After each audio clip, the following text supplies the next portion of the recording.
Temos aqui também uma pessoa que não quis se identificar e diz assim: as testemunhas de Jeová, citando Romanos 6, 7, que diz: porque aquele que está morto está justificado do pecado. Ele pergunta: a pessoa está... citando Romanos 6, 7, que após a morte a pessoa está absolvida do pecado, não existindo mais castigo eterno. Está correto isso, pastor? Não, isso é uma heresia.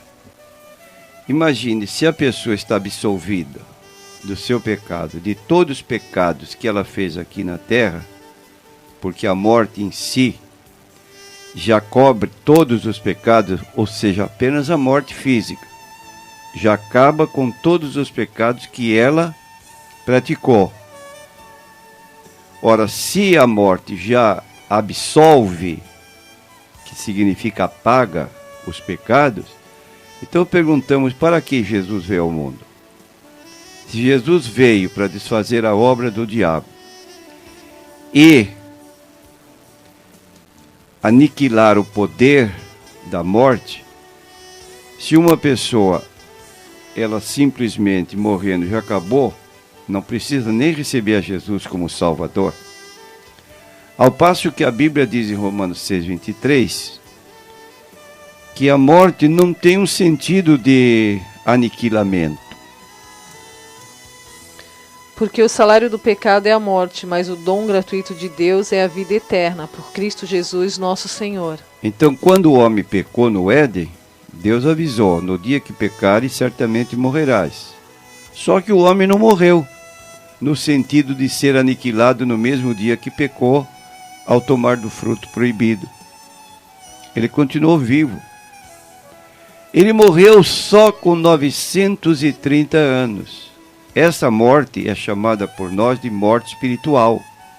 Como se diz no Apocalipse 3, versículo 1, que uma pessoa viva fisicamente, ela é considerada morta para com Deus porque ela não tem relacionamento com Deus. 3:1 de Apocalipse. E ao anjo da igreja que está em Sardo escreve: isto diz o que tem os 7 Espíritos de Deus e as 7 estrelas. Eu sei as tuas obras, que tens nome de que vives e está morto. E ainda podemos ler no livro de Efésios, capítulo 2, versículo 1 em diante, onde Paulo diz que nós recebemos vida quando estávamos mortos. Mas nós sabemos que nós sempre estávamos vivos, senão não estaríamos aqui. Mas estávamos mortos em que sentido? Afastados ou separados de Deus. A morte de Adão foi esta: ficar separado, posto fora do Éden, continuar vivendo fisicamente. Então a morte, do grego thanatos, significa separação, e não aniquilamento, extinção, como ensina esse grupo religioso. Com a morte a pessoa está absolvida do pecado, quer dizer, acabou a consequência do seu pecado no momento em que morre. Isso não é verdade. Isso é uma alegação infundada, ensinada por Charles Taze Russell, que o que eu estou dizendo está na Sentinela, que ele teve uma disputa, uma polêmica com um certo incrédulo muito famoso na época dele, e ele foi derrotado na polêmica. Então o que faz ele? Adota o ponto de vista do cético, do incrédulo, e busca na Bíblia apoio para a opinião que o cético tinha, quanto dizia que morreu, acabou. É o que falam os incrédulos, os ateus. E essa seita tem essa característica de seguir não a Bíblia, mas a interpretação que o líder fundador, Charles Taze Russell, deu à Bíblia baseado na forma de argumentar de um cético. O que eu estou dizendo está na revista A Sentinela. Então esse ponto de vista é errado, porque morte tem o sentido de separação.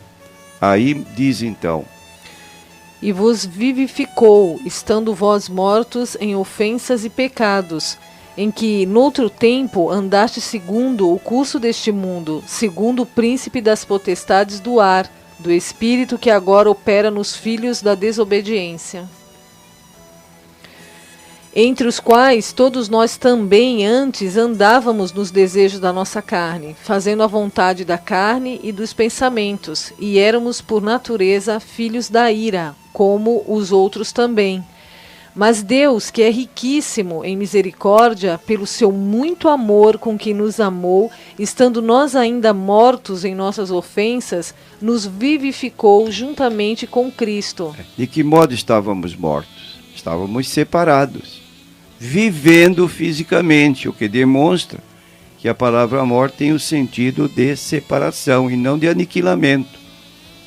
Agora, diz a Bíblia que ainda haverá uma outra morte depois da morte física.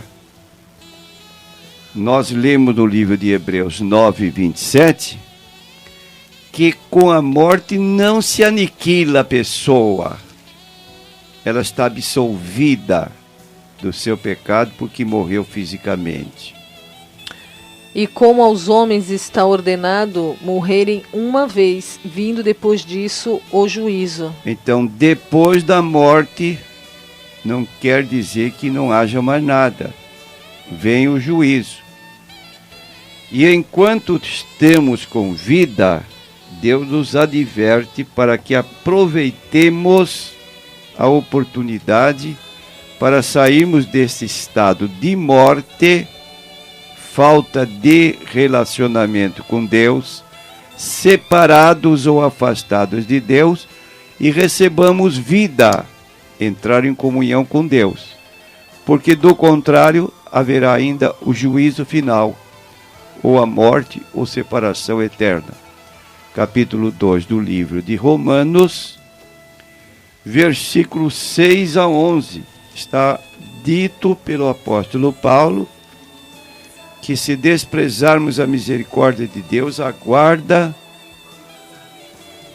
o juízo, o qual recompensará cada um segundo as suas obras, a saber, a vida eterna aos que, com perseverança em fazer bem, procuram glória e honra e incorrupção, mas a indignação e a ira aos que são contenciosos e desobedientes à verdade e obedientes à iniquidade.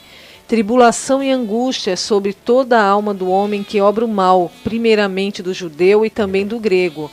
Glória, porém, e honra e paz a qualquer que obra o bem, primeiramente ao judeu e também ao grego, porque para com Deus não há acepção de pessoas. Então, repetindo, a morte física absolve pecado? Não.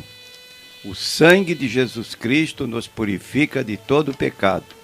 Se a morte física absolvesse pecados, então não precisaria ter Jesus vindo aqui a este mundo, porque simplesmente morreu, acabou-se. É uma doutrina pagã, tirada de um incrédulo, com o qual Russell polemizou e adotou o ponto de vista dele e trouxe para a Bíblia.